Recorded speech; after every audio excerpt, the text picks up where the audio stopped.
નમસ્કાર મિત્રો સ્વાગત છે તમારું અમારી યુટ્યુબ ચેનલમાં। આજના વેધર એનાલિસિસમાં વાત થશે આજે તારીખ 23 ઓક્ટોબરથી લઈને 6 નવેમ્બર સુધી ગુજરાતમાં કેવું રહેશે હવામાન। શું આવનારા દિવસોમાં બંગાળની ખાડીની સિસ્ટમ ગુજરાતને અસર કરશે? અરબી સમુદ્ર કેટલો એક્ટિવ રહેશે? ભેજવાળા પવનોનું પ્રમાણ કેટલું રહેશે? અને ગુજરાતમાં કઈ તારીખે વરસાદની શક્યતા વધુ છે? તમામ પ્રકારની માહિતી આ એક વિડીયોમાં આપી દઈશું। સાથે સાથે મિત્રો જણાવીએ કે ઉત્તર ભારતના ઉત્તરી પટ્ટામાં એક સામાન્ય WD સક્રિય થયું છે, જેના રૂપે થઈને રાજસ્થાન અને ગુજરાતમાં સામાન્ય શીતલહેર જોવા મળી રહી છે। કોઈ વિસ્તારમાં વહેલી સવારે સામાન્ય ધુમ્મસવાળું વાતાવરણ તો કોઈ વિસ્તારમાં વાદળછાયું વાતાવરણ પણ જોવા મળી રહ્યું છે। મહત્વનું છે કે બંગાળની ખાડીને બનનારી સિસ્ટમ અત્યારે જે દક્ષિણ ભારતનો ભાગ છે એ ભાગમાં તે આગળ વધી રહી છે અને આવનારા દિવસોમાં છે ગુજરાત અને રાજસ્થાન સુધી તેની અસર કરે અને મધ્ય ભારતના મોટા ભાગના વિસ્તારોમાં વરસાદ આપે તેવી સંભાવના છે।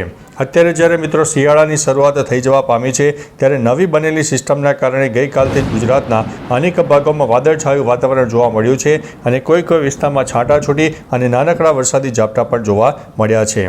હવે મિત્રો તારીખ પ્રમાણે વાત કરીએ તો આજે તારીખ 23 ઓક્ટોબર થઈ ગઈ છે, તો બંગાળની ખાડીની જે સિસ્ટમ છે એ ધીમે ધીમે આવનારા 48 થી 72 કલાકમાં મજબૂત થશે અને અત્યારે તે દક્ષિણ ભારતમાં એક્ટિવ થઈ ચૂકી છે અને તે ઉત્તર પશ્ચિમ તરફ આગળ વધે તેવી પણ સંભાવના છે, જેના ભાગરૂપે તેને ગુજરાતમાં આગામી દિવસોમાં વરસાદની શક્યતા વધુ રહેલી છે।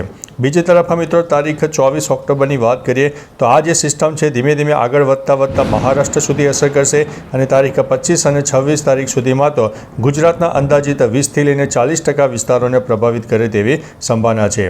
ત્યારબાદ મિત્રો તારીખ 25 ઓક્ટોબરની વાત કરીએ તો 25 ઓક્ટોબરે સૌરાષ્ટ્રના દક્ષિણી પટ્ટો હોય, મધ્ય ભાગ હોય, ઉપરાંત દક્ષિણ ગુજરાત અને મધ્ય ગુજરાતના પણ અનેક ભાગોમાં ધીમે ધીમે વરસાદની શરૂઆત થઈ જશે અને આ કમોસમી વરસાદને કારણે ખેતીના પાકને વ્યાપક નુકસાન થાય તેવી સંભાવના છે। જો ખુલ્લામાં કોઈ ચીજવસ્તુઓ તૈયાર પડી હોય તો તેને સત્વરે એક સાવચેત જગ્યાએ લઈ લેજો।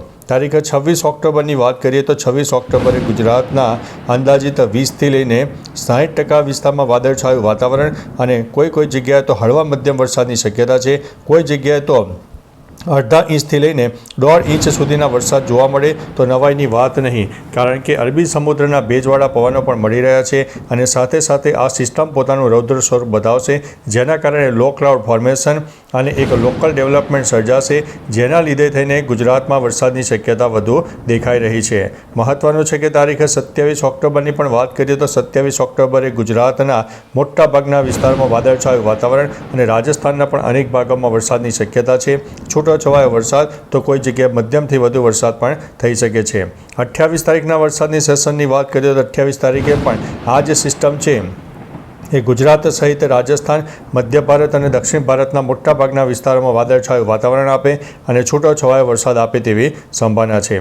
29 ઓક્ટોબરની વાત કરીએ તો 29 ઓક્ટોબરે પણ મધ્ય ભારત, દક્ષિણ ભારત અને પશ્ચિમ ભારતના અનેક ભાગો પ્રભાવિત રહેશે। ભલે આગળ વરસાદની સિસ્ટમ ન દેખાય, પરંતુ ગુજરાતમાં વાદળછાયું વાતાવરણ અને છૂટક વરસાદ થઈ શકે છે।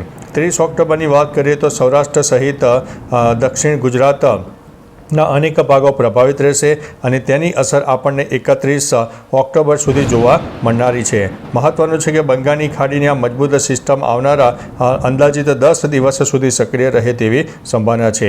31 ઓક્ટોબરની વાત કરીએ તો સૌરાષ્ટ્ર સહિત દક્ષિણ ગુજરાતના અનેક વિસ્તારો અને મહારાષ્ટ્રના પણ અનેક વિસ્તારમાં વાદળછાયું વાતાવરણ અને કોઈ જગ્યાએ છૂટક વરસાદ જોવા મળે અને છૂટાછવાયા વરસાદ જોવા મળશે અને આ કમોસમી વરસાદથી ખેતીના પાકને નુકસાન થવાની પણ ભીતિ છે। તારીખ 1 નવેમ્બરની વાત કરીએ તો મહારાષ્ટ્ર સહિત દક્ષિણ ગુજરાત અને મધ્ય ગુજરાતના પણ અનેક ભાગો હોય, સૌરાષ્ટ્રનો પણ દક્ષિણ અને પૂર્વ તરફના વિસ્તારમાં વરસાદની શક્યતા રહેલી છે। આપણે જણાવ્યું તેમ મિત્રો આ જે સિસ્ટમ છે તેની અસર આપણને આગામી 10 દિવસ સુધી જોવા મળનારી છે। 2 નવેમ્બરની વાત કરીએ તો દક્ષિણ ગુજરાત સહિત સૌરાષ્ટ્રના અનેક ભાગો હોય, ગુજરાતનો પૂર્વ તરફનો વિસ્તાર હોય તેમાં વરસાદની શક્યતા દેખાઈ રહી છે અને વાદળછાયું વાતાવરણ પણ જોવા મળશે। 3 ઓક્ટોબરથી આ જે સિસ્ટમ છે સામાન્ય નબળી પડશે, પરંતુ જતાં સૌરાષ્ટ્રના પણ અનેક ભાગોને તે વરસાદ આપે તેવી સંભાવના દેખાઈ રહી છે। 4 નવેમ્બરની વાત કરીએ તો 4 નવેમ્બરથી આ જે સિસ્ટમ છે એ ધીમે ધીમે જે નબળી છે એ પડી જવાની છે અને આવનારા દિવસોમાં એક ઠંડીનો માહોલ પણ સર્જાશે। મહત્વનું છે કે તારીખ 5 નવેમ્બરથી ધીમે ધીમે ઠંડીની શરૂઆત વધુ થઈ જવા પામશે અને જે અત્યારે ઠંડીનું પ્રમાણ ઘણું બધું ઘટી ગયું છે તે ઠંડીના પ્રમાણમાં 5 નવેમ્બર બાદ એક નોંધપાત્ર વધારો થાય તેવી સંભાવના દેખાઈ રહી છે. 6 નવેમ્બરની વાત કરીએ તો 6 નવેમ્બરે પણ જે ભારતનો પૂર્વ તરફનો વિસ્તાર છે તેમાં વરસાદની શક્યતા છે. જે તટીય વિસ્તારો છે એમાં વાદળછાયું વાતાવરણ જોવા મળે, પરંતુ ગુજરાતમાં એક વાદળછાયું વાતાવરણ પણ હટી જશે, ઠંડીનો માહોલ સર્જાશે અને આવનારા દિવસોમાં WD સક્રિય થતાં ધીમે ધીમે રાજસ્થાન અને ગુજરાત સુધી એક શીતલહેર જોવા મળી શકે છે. મહત્વનું છે કે મિત્રો, વરસાદની સંભાવના તારીખ 25થી લઈને 31 ઓક્ટોબર ખાસ ગણીને ચાલવો.